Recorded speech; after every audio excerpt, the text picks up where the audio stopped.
Hello and welcome to another edition of Doorstep History, which once again is coming from the Coffin Works. Now, first today, many people, especially if they were born in the 60s, will remember the name of Christian Kunzel. More in particular, perhaps, Kunzel's Chocolates. Swiss-born Christian Kunzel's confectionery was produced from a huge, now demolished factory at Five Ways. In its heyday in the early post-war years, Kunzel's chocolates were as well known as Cadbury's and Rowntree's, and showboats were a high-class speciality. Ahead of the redevelopment at Five Ways, the business was transferred to Garrett's Green in the early 1960s, and it remained there until it was absorbed by Fuller's and Scribbens and eventually became part of Lyons's. Kunzel had cafes in central Birmingham and also in Leamington Spa, Solihull, Leicester and Stratford-upon-Avon.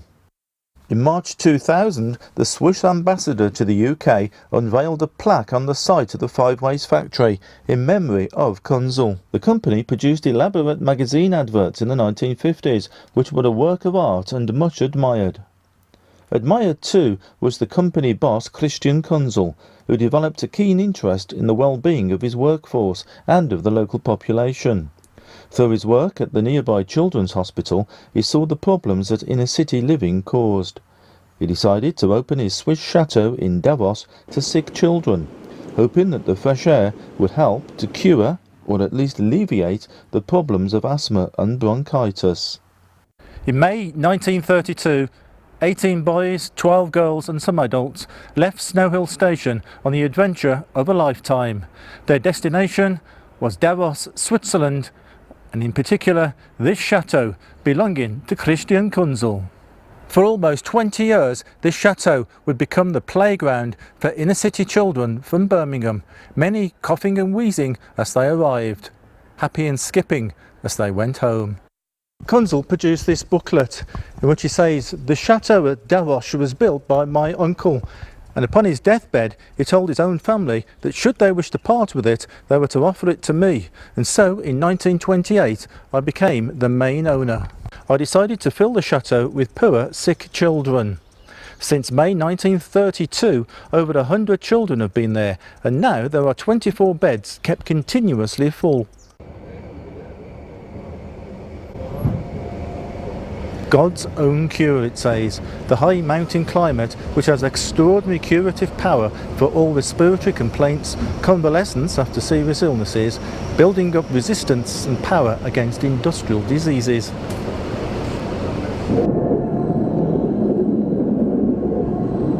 The earlier the treatment, the better the cure. Doctor's recommendation and certificate are necessary, and no person with a contagious disease will be accepted. For a short time, Kunzel also took on this large building in the centre of Davos. It's on the right and is still standing today. Montana House, as it was called, was renamed for a short time Birmingham House. In his brochure, Kunzel wrote, "With God's help and Christian-spirited employers and employees, we hope to bring this to fruition." Now, it's not known actually whether this did come to fruition or not, because I spotted this sign inside the building, and there's very few, if any, records from newspapers and cuttings and the like that actually mention Birmingham home, the Montana Hotel. This is the way it looks today. Some of this furniture looks as though it may have come from the 1930s as well. It's hardly changed at all. It was meant to accommodate up to 150 adults, and for those lucky few who did attend, it must have been an amazing experience. Absolutely fantastic. The trip of a lifetime. After staying here for up to 6 months sometimes, it was time to go back to Birmingham. Some children didn't really want to, they wanted to stay. I can't think why. You're watching Doorstep History here from the Coffin Works. Now, if you or any relatives have any stories that you'd wish to share with us here at Doorstep History, then don't hesitate to get in contact with us on Twitter at Big Centre TV, Facebook at Big Centre TV, or you can email us at history@bigcentre.tv.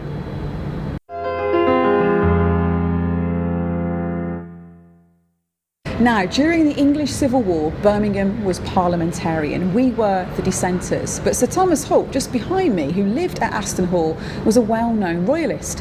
He even invited King Charles I to stay the night at Aston Hall in October 1642 on his way to London. During Birmingham Heritage Week, Aston Hall had some Civil War reenactments, and we went along to find out more.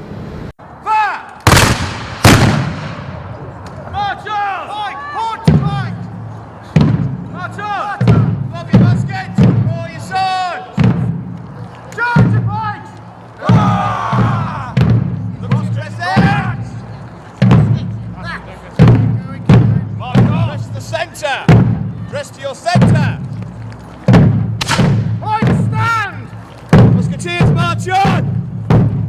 Hello, I'm here at Aston Hall with the Sealed Knot Reenactment Group to find out what exactly happened here during the English Civil War. Now, Aston Hall was built to reflect the wealth and influence of Sir Thomas Holt at the time. Sir Thomas was a personal friend of King Charles I and allowed the King to stay at Aston Hall on the evening of the 18th of October 1642, just before he lost the Battle of Edge Hill during the Civil War.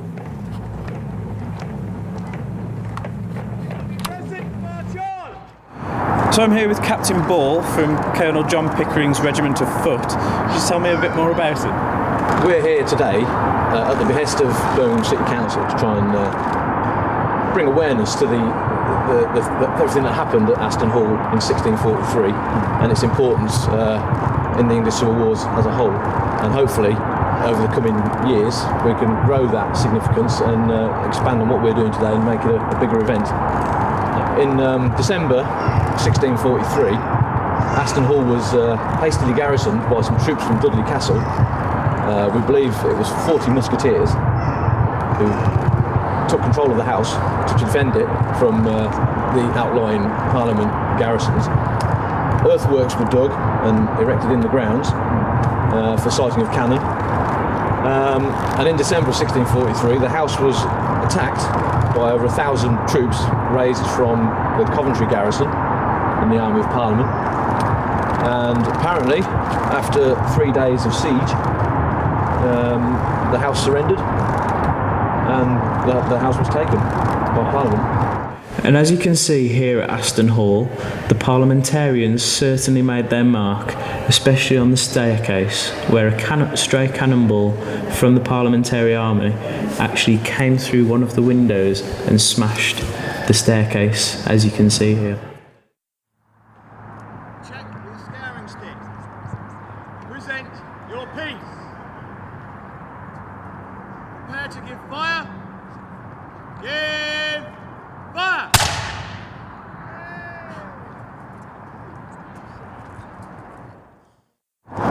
And it's a bit like a festival, but with far more wool, lots of metal, and gunpowder. Sounds good. It is. It's an amazing hobby. Yeah. And you can do as little or as much as you want. There's no commitments to turn up to everything, although some people do. We get kept informed nowadays with a bi-monthly magazine, or a quarterly magazine I think it is now. And each regiment is pretty well set up like we are, so we'll inform our members of what's going on and where it is, and we just hope to see them there. But we're all volunteers, and we all give up our time. We've all got normal jobs. We don't live in hedgerows during the week and eat worms, so we've got normal jobs. And believe it or not, we are fairly normal people.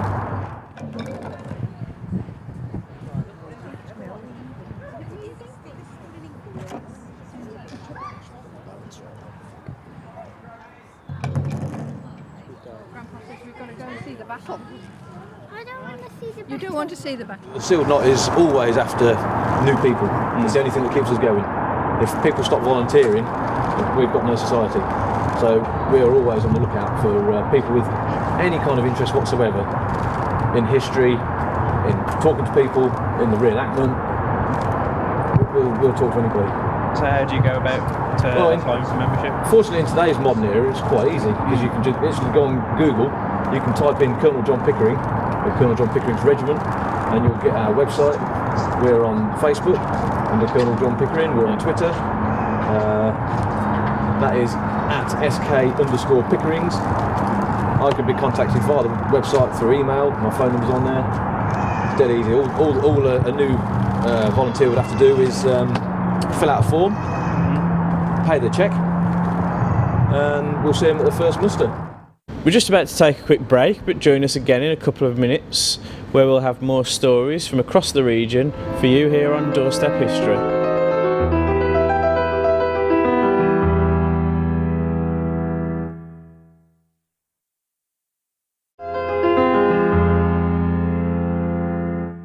Welcome back to the Coffin Works. Now here with me is one of our wonderful volunteer tour guides, David. And David just so happens to know quite a bit about one of our props, this bus here, our special bus. David, what can you tell us about this bus? Well, this bus was one of the last of this style of bus with the half cab, and it was called the Birmingham New Look type bus when these were introduced in the 1950s. But this particular one, with the registration number LOG 302, had a sister, LOG 301, and they were specially developed to try and reduce the cost of running the buses. And the way that they did that was to have a special lightweight aluminium body built for these two buses. Of course, the whole of this endeavour was overtaken by the introduction of the rear-engined front entrance type buses, which lent themselves very much to one-man operation. So there's LOG 302.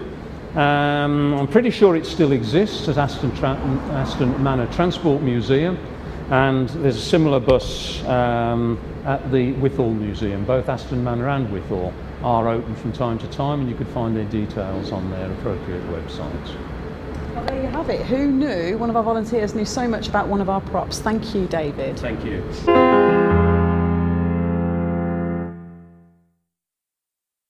Now, many of you will recognise this image of the Golden Trio on Birmingham's Golden Mile, and one of the characters just so happens to be James Watt. What?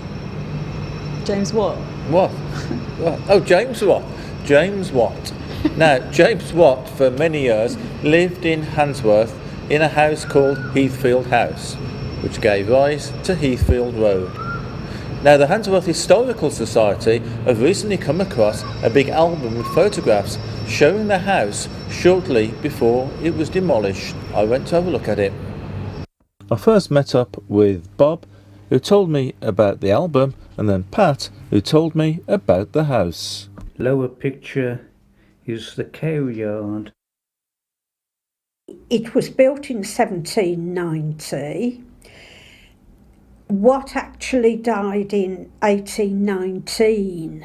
So did he die in the house, did he? He died at Heathfield, and he was actually buried at St Mary's Church, the parish church of Handsworth. His wife lived there for a while afterwards. She died in 1832. But the house actually passed to his son and subsequent people, but he had a marvellous workshop at Heathfield House, which unfortunately Birmingham didn't keep, and it went to the Science Museum in London. This is the drive going round to the south side of the house, according to the penciling taken in 1875. So here we have the pond, and beyond the pond the orchard. James Watt Jr. subsequently lived at Aston Hall, so Heathfield was bequeathed to his great nephew James Miller Gibson, and in 1856 James Miller Gibson, aged 25, assumed the surname of Watt, and then Heathfield Hall was demolished in the mid-1920s, and you now have the Heathfield estate. And of course you get the name of Gibson Road from Gibson, who was here, so a lot of the names are relevant to the family. So let's go and have a look at the area. So where are we coming up to now then, Bob? That is Junction of West Drive We're on North Drive, which is within the grounds of the estate of Heathfield Hall. So it just shows what a large estate it was, really. Yeah. There's a good few houses being built on this. We're coming into junction with West Drive. It would appear that the lodge on this map was that, which has been altered quite a lot, obviously. So it's quite interesting that this is all in keeping with how it was. When I bought it, it was a derelict wreck. And it was only small, it was only 2 bedrooms at the time, nice big reception area. I just like the way it was. Yeah. And that's why it's got character. It's got all character in it. It's beautiful. But I bought it because I like the history behind it. Yeah. You know, so that was why I bought the bungalow. So you were aware of the Watt connection? Yes. Yes, I bought it for the character. Yes. You know, so when you come into the area and you met the people that lived in the area, you would do. Yes. Mm-hmm. Yeah. You know, so. So do you get many people stopping by, Yes. looking and thinking, you know, is this the connection? Is this Yeah, you have a lot of people walking by and they all seem to know about the history of the James Watt estate. And based on that, it was a well done to me. Sorry. The album and other items of historical interest related to Handsworth can be viewed in the Historical Society's building, the 15th century former Town Hall in Handsworth. And James Watt's most famous steam engine is preserved in the Birmingham think tank, the Science Museum, on the east side of Birmingham.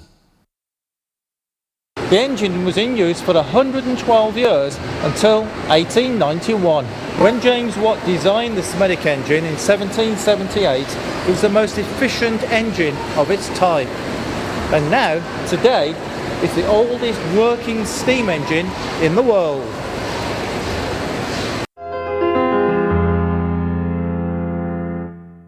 Now, regular viewers will know that we recently visited the Birmingham History Fair and we promised you more footage on that. So let's go and talk to a few people who were exhibiting at the event.